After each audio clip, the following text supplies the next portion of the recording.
July 2014, isang trahedya na naman ang gumimbal sa Sasebo City ng Nagasaki Prefecture.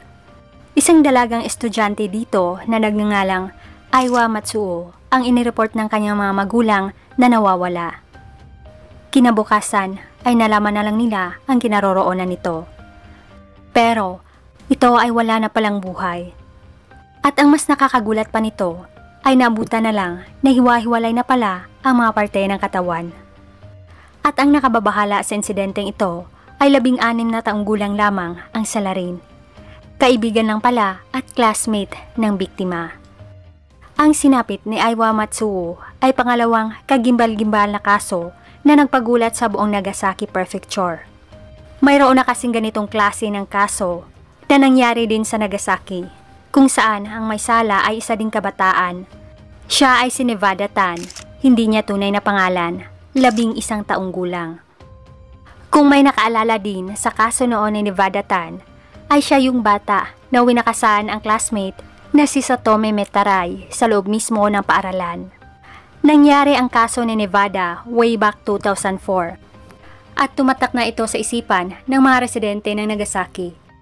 Hindi nila lubos akalain na mauulit na naman ang trahedyang ito taong 2014 sa biktimang si Aiwa Matsuo. Kaya samahan niyo ako muli at sabay-sabay nating pakinggan ang kasong ito. Ang Sasebo City ay matatagpuan sa Nagasaki Prefecture sa Kyushu Region ng Japan. Isa itong port city dahil malapit lang ito sa dagat. Loading at discharging area ito ng mga cargos at pampasaherong mga barko. At sikat din ito napuntahan ng mga lokal at internasyonal na mga turista dahil sa mga nagagandahang mga destinasyon. Ngunit ang Sasebo ay hindi lang pala sumikat sa turismo, kundi pinag-usapan din ito sa buong Nagasaki at sa buong Japan dahil sa mga shocking na kaso. At isa na nga ay noong 2004 na kaso ni Nevada Tan. At sa kasong pag-uusapan natin ngayon, taong 2014, ang sinapit ni Aiwa Matsuo. Alinsunod sa batas ng Japan, ay hindi maaaring isapubliko ang tunay na pangalan ng kriminal kung ito ay minor de edad pa lamang noong ginawa ang krimen. Kaya, ang dalagitang may sala kay Aiwa Matsuo ay papangalanan na lang natin na Reika.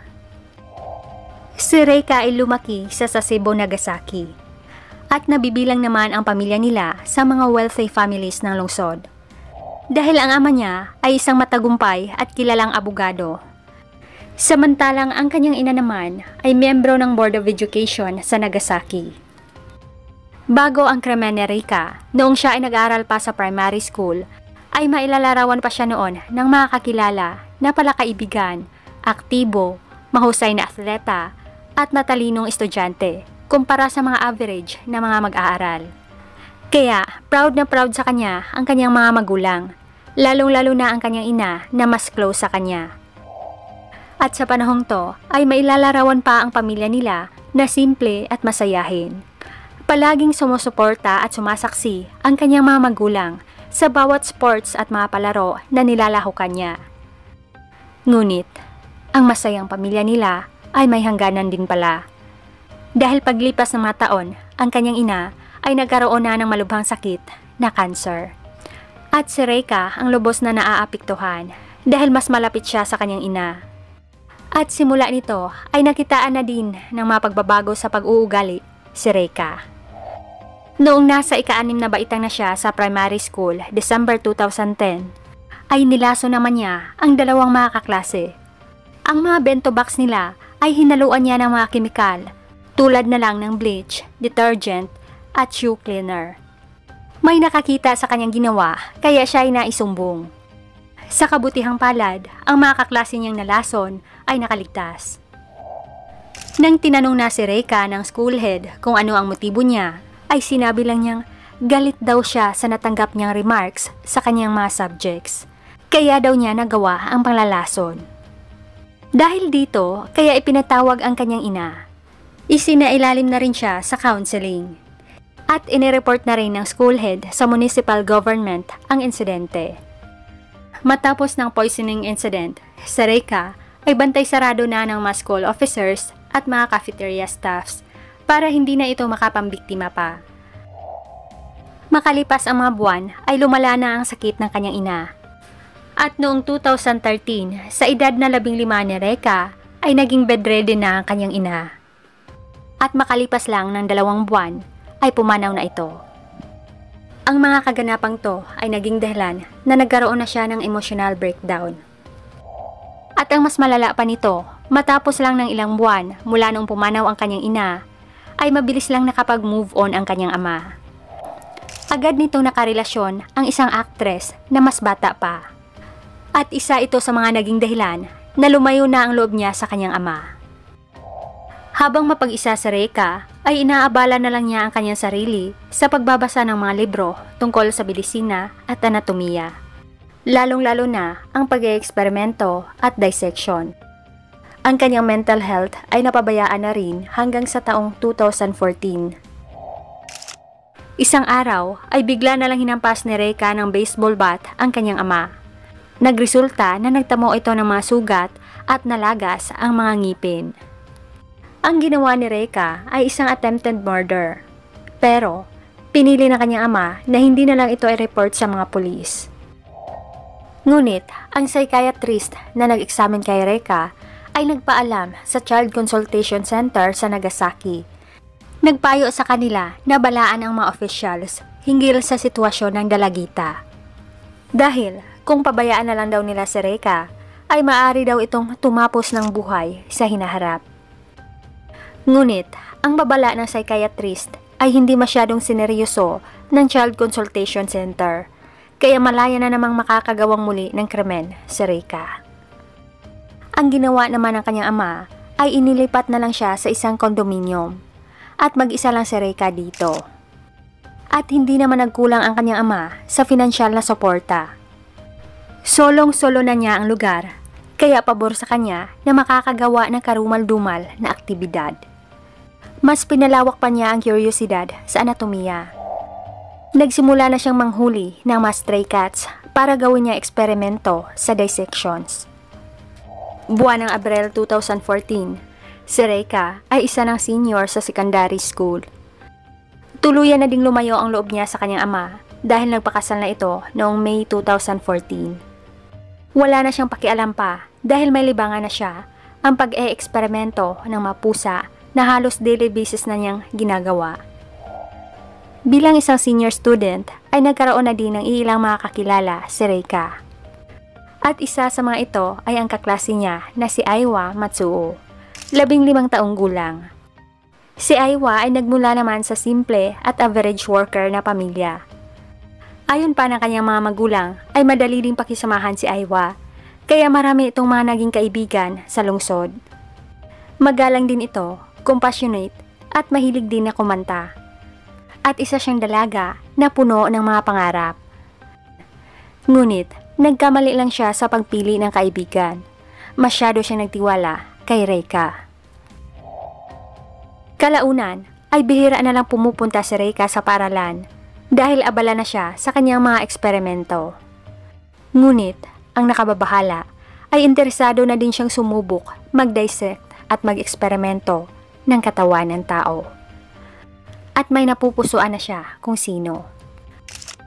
Para sa planong ito, ay bumili na din siya ng mga tools tulad ng lagare, martilyo at iba pa. July 26, 2014, araw ng Sabado, ay nag-message siya sa kaibigan na si Aiwa Matsuo. Magkita daw silang dalawa. Pumayag naman ang dalagita dahil nga bihira lang niya nakikita sa paaralan ang kaibigang si Reka. Kaya sa araw na to ay nagpaalam na si Aiwa sa kanyang mga magulang at nangakong bandang alas 7 na siya ng gabi na makakauwi. Nang nagkita na sila ni Reka ay nagsaya muna sila sa labas, saka nag-shopping. Pagkatapos ay inimbitahan na siya ng kaibigan sa apartment nito. Una ay nag-usap pa sila dito ni Reka at makalipas ng ilang oras, bandang alas 7 na ng gabi, ay nag-message na si Aiwa sa kanyang mga magulang na uuwi na daw siya. Ngunit hindi na pala siya makakalabas ng buhay sa apartment. Habang si Aiwa ay nakatalikod, ay kumuha naman si Reika ng martilyo. Gamit nito ay paulit-ulit niyang hinampas ang kaibigan. At nang nawala na ito ng malay, ay kumuha naman siya ng tali ng aso. At ginamit naman niya itong pangkal sa kaibigan.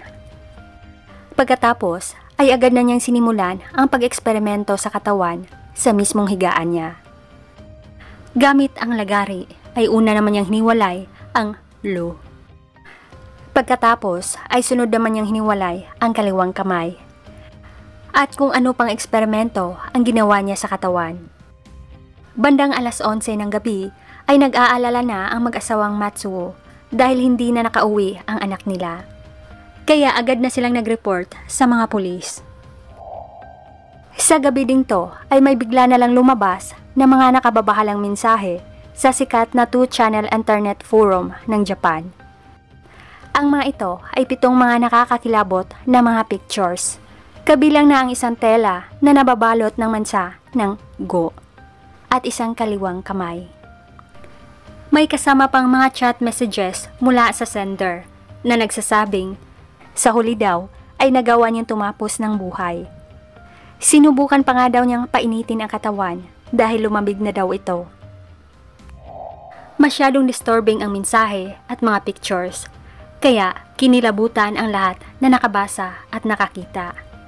Hindi nila alam kung ang mga ito ba ay tunay o hindi. Pero sinimula na din itong imbestigahan ng Nagasaki Police Department. Kinabukasan ay natuntunan nila ang isang apartment sa Sasebo City. At naubutan din nila si Reika dito na itinuro pa mismo ang katawan na nasa kanyang kwarto sa kanyang higaan. Hindi halos masikmura ng mga officers ang naabutan nilang eksena. Nagkalat ang mga bakas ng Go sa sahig at sa higaan. At kinilabutan sila nang makita ang katawan na wala ng Lo. Umamin naman si Reika na siya ang may sala at kaibigan niya ang biktima na si Aiwa Matsuo. Agad namang pinarating ng mga pulis sa pamilyang Matsuo ang masamang balita. Sa patuloy na investigasyon sa kwarto, ay natagpuan din nila ang mga tools na ginamit ni Reika sa krimen. At may natagpuan din sila ng mga labi ng pusa na ginamit sa pag-eksperimento.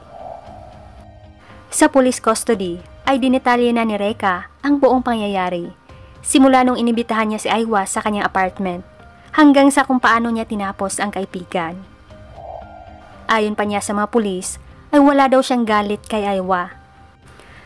Gusto lang daw talaga niya na ma-experience ang dissection at pag-eksperimento sa katawan ng tao.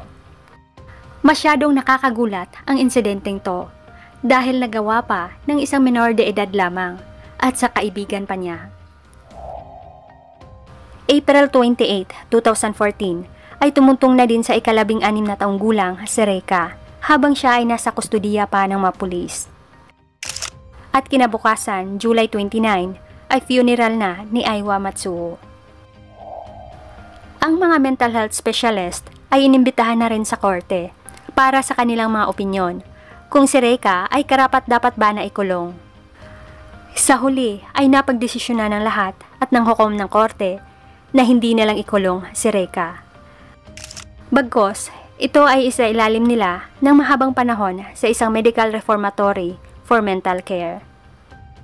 Dahil sa desisyong ito, kaya nadismaya ang karamihan, lalong-lalo na ang Matsuo family. Nag-expect pa naman sila na bigyan sana ng severe punishment ang kriminal. Dahil sa desisyong ito, kaya hindi mapigilang mapaiyak ang ama ni Aiwa sa loob ng courtroom habang hawak-hawak ang larawan ng anak. Ayon pa nito ay gusto sana niyang ang salary ng kanyang anak ay habang buhay sanang hihingi ng patawad at magsisisi. Wala namang pakundangan na humihingi ng patawad ang ama ni Reika sa Matsuo family. Ang trahedyang ito ay naging dahilan na nagkaroon na siya ng mental breakdown. Nagpahayag ito ng statement na nawawala na daw siya ng confidence na mabuhay. At matapos nga ng ilang buwan, ang ama ni Reika ay natagpuan na lang sa isang kwarto na wala ng buhay. Winakasan pala nito ang sarili dahil sa depresyon sa mga nangyari. Taong 2015, Tatlong officials ng Nagasaki Prefecture Child Consultation Center ang sinisante dahil sa kapabayaan nila at sa bigong gampanan ang tungkulin. Noon na kasi inireport sa kanila ang sitwasyon ni Reika, pero hindi nila ito noon sineryoso. At ang trahedyang ito ay ang pangalawang nakakagulat na kaso sa Sasebo, Nagasaki. At dito po nagtapos ang kwento. Hanggang dito lamang mga ka-curious. Maraming salamat sa panonood at pakikinig.